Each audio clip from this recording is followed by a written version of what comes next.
Obrigado, Eliseu. Obrigado a todos. Sou Christian Snick, diretor de escola e dirigente sindical do Sinesp, que é o sindicato que representa os gestores educacionais.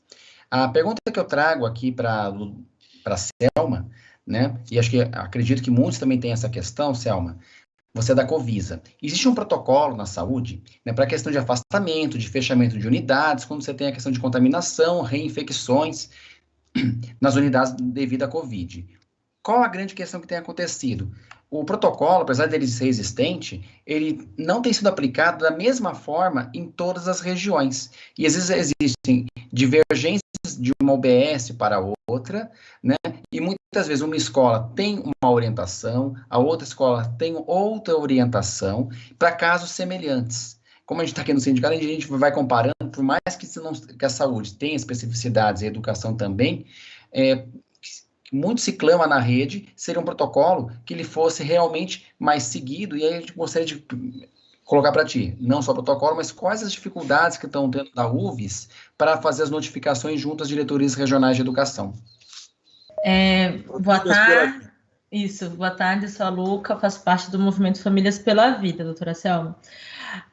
A pergunta que eu tenho é que, assim, há um tempo, a Fiocruz ela elaborou um documento sobre recomendações de retorno à aula. A gente teve uma reunião com o Padula, e o Padula virou e falou que a responsabilidade de decisão sobre essa questão de retorno presencial, ela é da saúde, é uma coisa que o Padula afirmou para a gente. E a gente queria saber o que vocês consideram importante para recomendar a volta às aulas, e nesse documento da Fiocruz, se vocês estão se baseando nele, se sim, os motivos, e se não, também porque os motivos da SMS não se basear no documento, caso não. É isso. Bom, vamos lá.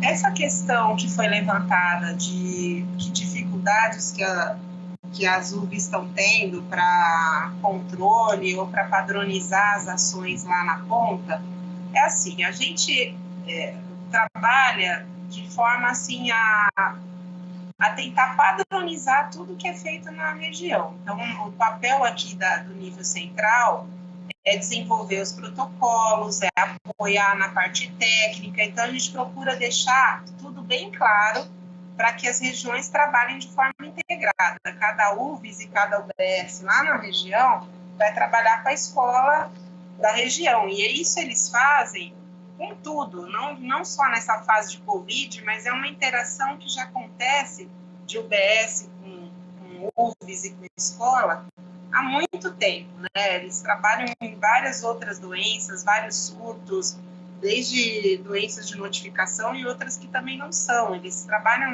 com a saúde da criança lá na ponta. Então, assim, se está havendo alguma diferença, a gente vai checar isso com o território, tá? A gente vai avaliar e vai ver se não está tendo uma padronização, porque nós fizemos instrutivos, a gente faz normalmente um documento técnico que é mais robusto, mais pesado, mas a gente tira desse documento técnico um instrutivo, que é mais passo a passo do que fazer, com fluxogramas, com tudo. A gente passa isso para as regiões. O nosso papel aqui é capacitar a rede de vigilância e de atenção à saúde, né? E aí essa parceria lá com a educação tem que acontecer lá na ponta, e a gente pode checar o que está acontecendo, se não está padronizado isso, mas existe já uma regra muito bem estabelecida, assim. A gente atualizou todos os documentos agora, né, nessa nova fase que nós entramos de transmissão, que mostrei para vocês em março, em abril. Então, a gente tem tudo isso atualizado, tá? A gente fica com essa incumbência de checar o que pode estar acontecendo. Dados que foram perguntados aí da doença em professores e alunos, nós temos uma dificuldade com os bancos de dados para registro da ocupação, que é assim, o registro da ocupação, para alguns bancos de dados, ele não é obrigatório. Então, por exemplo, nos bancos de CIVEP e gripe, que é o dos casos graves, e no do ESUS notifica, que é o dos casos leves, por exemplo, das síndromes gripais, esse campo, ele passou a existir, ele passou a ser obrigatório depois de um tempo aí da pandemia, só que muitas vezes ele não é preenchido adequadamente. Então, a gente não consegue fazer uma análise boa e ela não é fiel, essa análise por profissão, tá? Por ocupação. Não é muito boa de fazer. Essa análise não é boa, tá?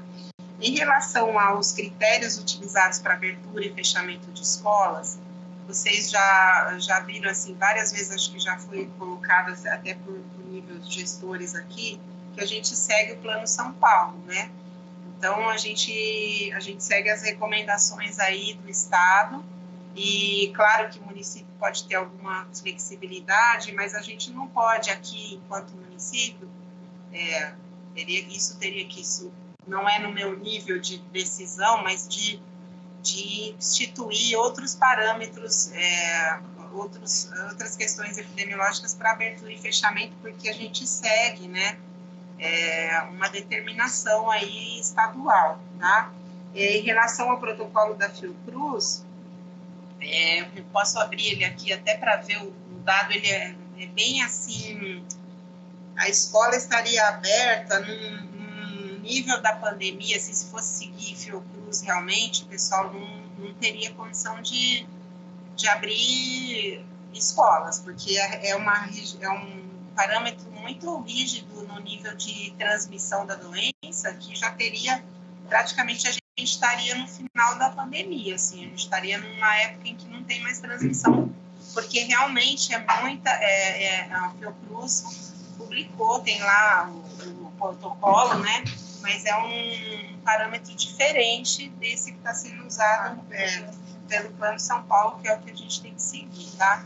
Então, a gente, aqui como nível técnico, né, que somos da vigilância, a gente fica, assim, vinculado a essa questão de estar seguindo esse Plano São Paulo, tá? Boa tarde. Como disse o Eliseu, eu sou Márcia, diretora de escola aqui da Prefeitura, também dirigente do Cinesp, e neste momento também pelo Conselho Escolar de Alimentação. Eu queria só retomar a resposta da doutora Selma sobre a questão que o Christian levantou dos protocolos. Aqui na região, por exemplo, eu sou da região de Santo Amaro, a gente observa que, havendo casos de contato na unidade escolar, os protocolos para fechamento não estão ágeis como deveriam. Então, não sei se foi essa a intenção do Christian fazer a pergunta, mas eu queria só retomar, a Margarida balançou a cabeça, né? Que o que nos causa espanto, às vezes, é a demora. Tivemos o caso de uma unidade escolar que demorou uma semana para fechar, e nessa semana duplicou os números de casos de crianças, de alunos e de professores, né? Enfim, então, só para fazer essa ressalva. Talvez não seja a Covisa, mas a Covisa, no diálogo com a Secretaria da Saúde, tentar uniformizar e se atentar a essa precisão, porque está ficando para os UBSs, e aí nesse processo, hoje em dia, isso causa fatalidades, né? Uma questão que eu queria levantar, na linha do que a Margarida perguntou, eu sei que é difícil, mas quem sabe, se não for possível responder que exista o dado, seja algo a ser pensado, como as crianças estão se comportando nesse diagnóstico, crianças até pequenas, eu digo, porque a gente percebe que o 6 é onde tem o maior número de alunos, porque as famílias trabalham e acabam levando. O que a pesquisa da Fiocruz apontou agora, em maio, é que as crianças se contaminam por conta do contato com os adultos, e elas transmitem-se talvez em menor quantidade, mas transmitem. E se está sendo monitorado o que acontece com essa criança que pegou Covid depois desse período de transmissão. E por último, desculpe aqui, Eliseu, em exagerar nas questões, da insegurança alimentar. Nós até começamos a reunião de hoje dizendo sobre isso, de como estamos percebendo que as famílias mais carentes e que estão menos nutridas estão sofrendo mais até por não ter imunidade. Então, também acho que era um dado muito importante para a gente acompanhar enquanto sociedade, para fazer esse combate à fome chegar onde precisa, né? Tá bom? Obrigada. Bom, essa questão não é simples, né? A gente está vendo aqui a complexidade que é discutir abertura e fechamento de escolas, como é complicado, como essa pandemia tem trazido muitos desafios. Eu me coloco assim, com vocês nessa situação mesmo, de entender que isso não é uma decisão fácil, tomando por base tudo que a gente tem que ponderar, né, nessa abertura e fechamento de escolas.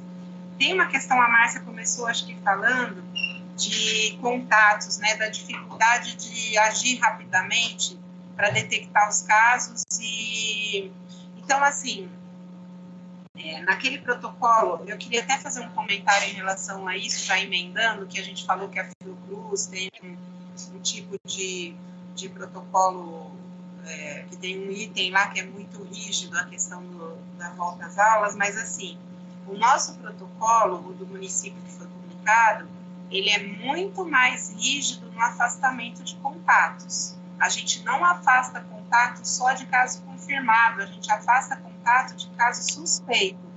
Então, se ele for seguido, ele é bem seguro, tá? Ele só precisa ser seguido de forma rígida. Então, ele afasta contato de pessoas suspeitas, nem aguarda a confirmação para afastar. Então, basicamente, se for realizado esse afastamento, que é a própria escola, em conjunto com a ajuda da saúde, lógico, mas pode colocar em teletrabalho as pessoas que tiveram contato com alguém que está suspeito, dá para fazer isso com a própria unidade escolar. Então, detectou, está suspeito, foi encaminhado para o UBS para uma coleta, naquele momento já se afasta os contatos. Agora, tem que seguir muito rígido o que é contato. Eu estou aqui numa sala, todo mundo está de máscara. Eu fiquei com distanciamento e essa pessoa foi lá suspeita, eu não sou contato. A definição de contato ela é muito rígida, tem uma questão do tempo de exposição, do uso de máscara, do distanciamento. Existe lá uma listinha de 4, 5 itens que o Guia de Vigilância atualizou agora em março, e ele atualiza o que é contato. Então, eu acho que se tiver alguma crítica em relação a isso, pessoal, não é do protocolo. Ele é bom, ele é muito bom, ele é muito bem feito. Nós discutimos aqui várias áreas em conjunto, sanitária, epidemiológica, para poder construir isso. A gente é muito cuidadoso para construir documento técnico, muito criterioso. Então, o que precisa é pôr em prática isso que já existe. Foi o que foi falado aqui, as crianças pequenas, elas tá tendo muita informação de que ela realmente ela pega do adulto, né? Que ela seria assim, o adulto é que transmite. Então, nas nossas observações aqui de surtos que ocorreram em escolas, se somar todas as faixas etárias de adultos, os adultos são responsáveis por 60 e poucos % dos casos de síndrome gripal na escola. É muito alto, é o adulto. E é o adulto que pode ter o maior controle de uso de máscara, lavagem de mão e distanciamento. Então, a gente tem que ficar muito em cima se todos os protocolos estão sendo seguidos. Eu já emendo naquela questão da limpeza, que eu não vou poder responder, mas ela é um item muito importante, porque saber o número de pessoas que é importante numa escola depende do tamanho, vai ter que dimensionar, isso eu não posso opinar, mas isso é importante também, tá? E afastar esses contatos e fazer um segmento desse protocolo de forma mais rígida, né? Seria. Tem uma outra questão aqui que foi falado das crianças entrando a fase do inverno, e também já emendo que a Márcia tinha falado da preocupação também do pós-Covid, né? Das crianças que podem apresentar a síndrome pós-Covid. São raras, tá? Essas questões, essas crianças que precisam internar depois de um tempo que tiveram Covid, que voltam a ter essa síndrome, mas é uma preocupação que a gente tem, a gente está acompanhando de perto isso, mas é bem raro, felizmente, né? Agora, crianças, o inverno, a entrada do inverno versus doenças respiratórias. Claro que existe uma sazonalidade, que com a chegada do inverno, a gente tem realmente um aumento das questões respiratórias.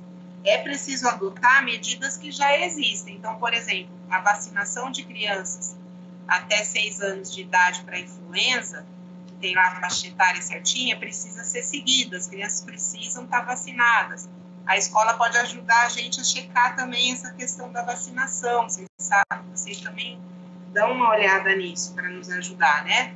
E nós estamos em cima também divulgando para a nossa população, para a cobertura vacinal ficar bem alta nessa faixa etária, porque assim a gente protege de um vírus que também pode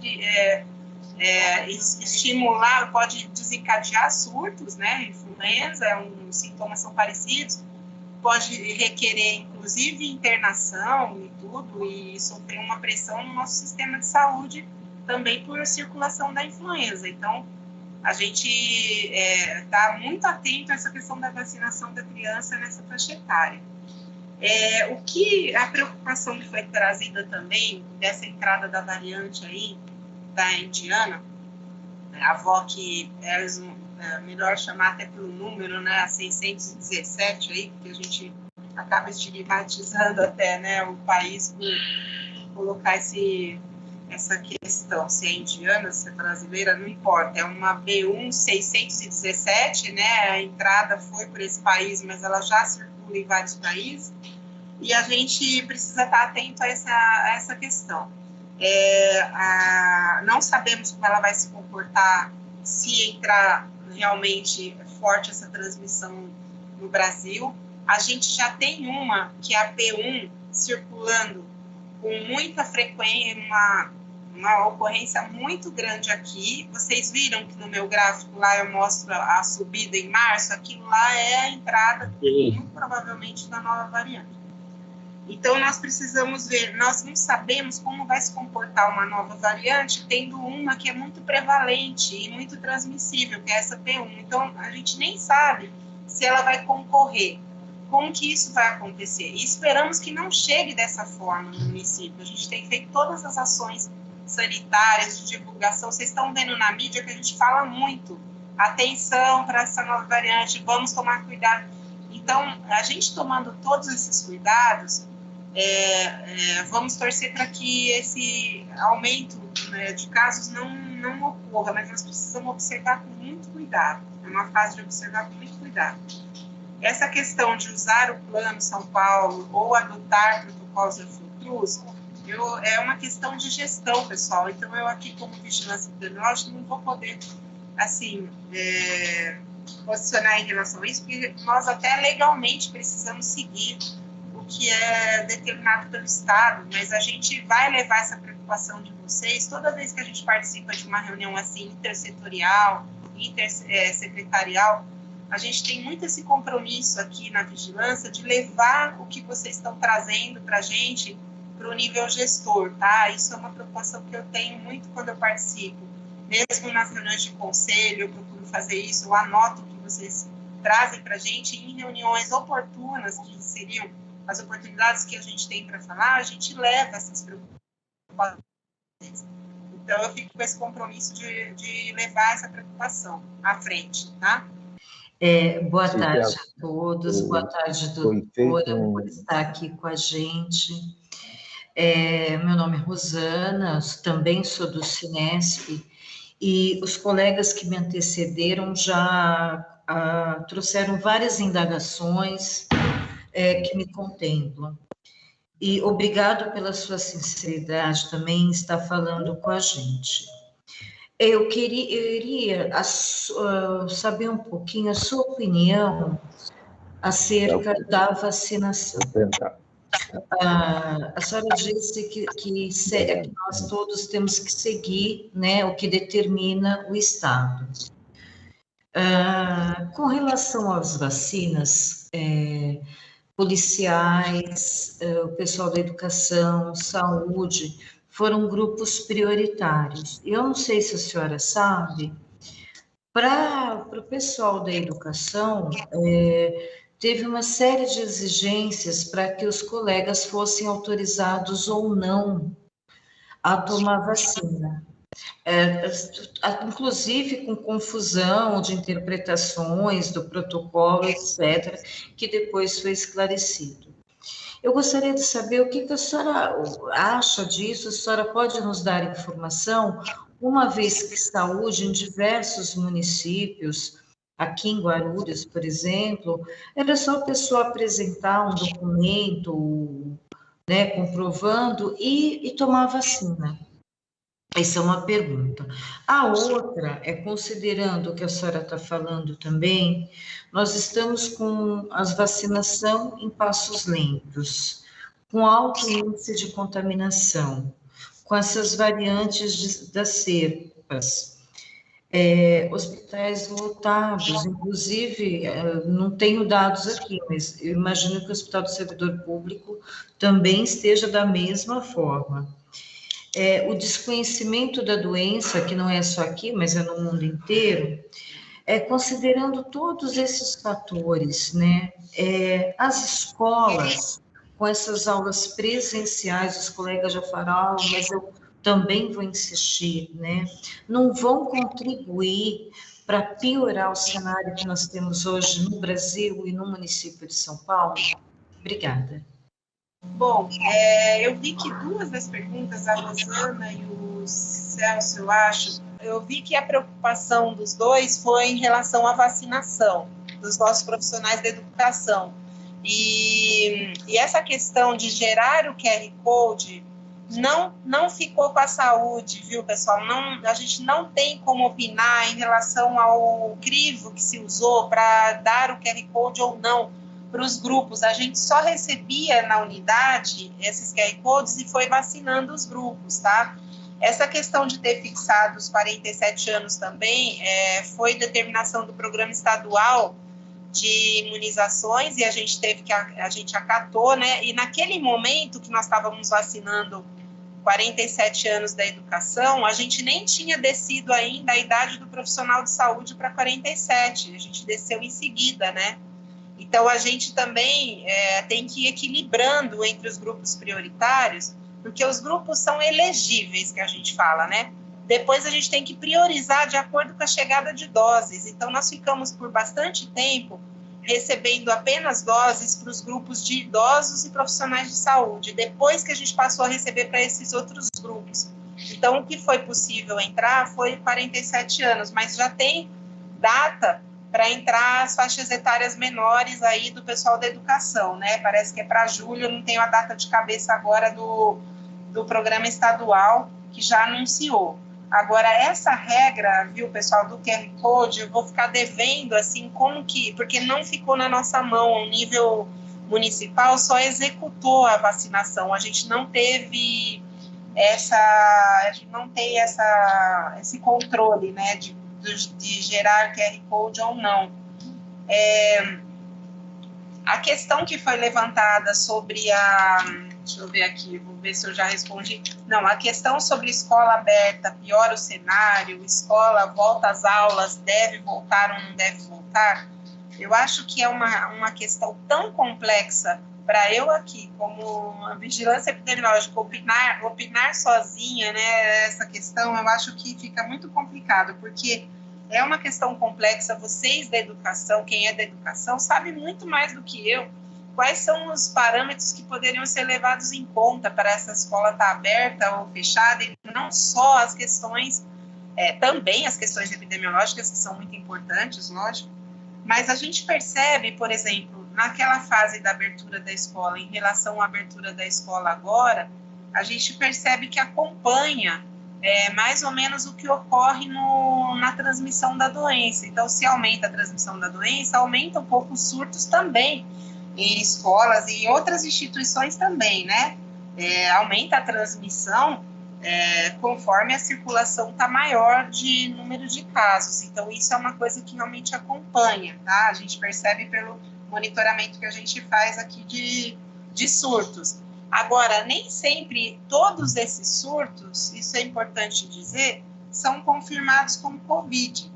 Tá? Às vezes tem um surto de alguma outra doença respiratória que está circulando e que também, em outras fases onde a gente não monitorava isso tão de forma atenta, acontecia também. Só que isso ia acontecendo e ninguém ficava muito preocupado porque não tinha uma pandemia e um vírus que assusta tanto a gente como esse SARS-CoV aí, que ele dá um nó na gente, né? Porque ele é um vírus que está dando muito trabalho para os cientistas e para os profissionais de saúde. Ele realmente é um vírus que está dando muito trabalho.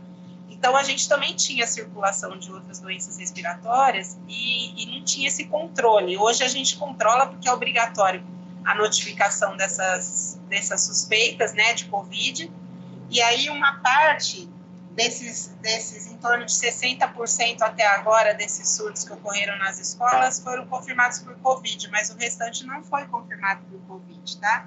São outros vírus que também estão circulando, ou que foram casos que aconteceram e não fizeram, às vezes, um vínculo epidemiológico que a gente fala, né? Foram em semanas diferentes, ou aconteceram aí... acontece muito assim do gripal que não configura um surto, né? Então, ele não é notificado como surto, porque é um caso isolado. Mas é muito difícil essa questão de pesar, né? Essa criança que também está ficando com a questão social, com tudo, né, afetada, vocês, mais do que nós da saúde, vocês da educação, nossa, teriam todos esses parâmetros para pensar, e como isso é uma decisão super difícil, né. Eu gostaria também de responder a pergunta sobre o inquérito que foi feito nos professores. Então, só para esclarecer, pessoal, o teste que foi realizado para os professores é o mesmo que a gente utiliza para o inquérito sorológico quando a gente faz no município inteiro. Então, ele é um teste que ele vê o possível contato que a pessoa já teve com o vírus. Ele é um teste que não mostra a doença atual, mas sim o passado. Quantas pessoas tiveram contato, quantos por cento das pessoas tiveram contato com o vírus. A última atualização que a gente tem aqui, e depois a gente pode atualizar isso para vocês, estava em torno de 27% de prevalência no grupo de profissionais da educação, tá? É muito próximo da população em geral, que acho que o último estudo que eu ia mostrar para vocês, mas hoje não vai dar tempo, eu participo de uma outra oportunidade, estava em 30 e poucos por cento a população geral e 27% o pessoal da educação, tá? Isso quer dizer que é uma parte da população que já teve contato e que fez anticorpos para esse vírus, do SARS-CoV-2, tá? Não é uma avaliação da doença atual, mas sim de toda a pandemia, quantas pessoas já tiveram contato com esse vírus, tá bom? Acho que era isso.